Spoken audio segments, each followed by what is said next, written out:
Alright mga par, maraming nagtatanong. Pare Koy, may reset nga ba ang RMTMC pag nag-official release na ito?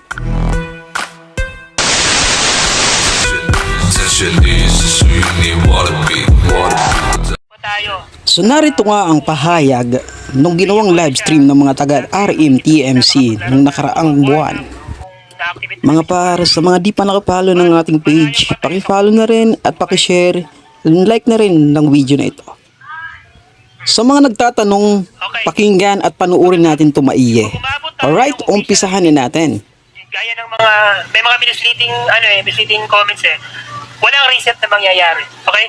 Lahat ng nangyari sa EA, lahat ng nangyari sa OBT, hanggang doon sa pag-official release natin, walang reset na mangyayari.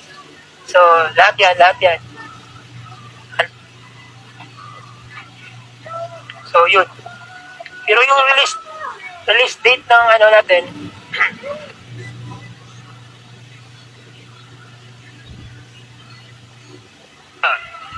okay. So, yun na, yung official release natin, malayo pa. Okay? So, again, nasa beta test pa lang tayo. This is the first time nag-OBT tayo. Okay? Nag-alpha test tayo 2 beses. Nag-early access at ngayon nasa OBT na. Which is mas marami ng pwedeng makapaglaro ng game. Again, inaasahan ko na sana nga, i-report ninyo at huwag kayong mag-run. Salamat pala, Boss Allen Cedric Casimilio sa 50 stars. Salamat po, boss. Balik naman sa... mamaya. Lalabas na naman yung link natin Naayos lang namin. So, yun.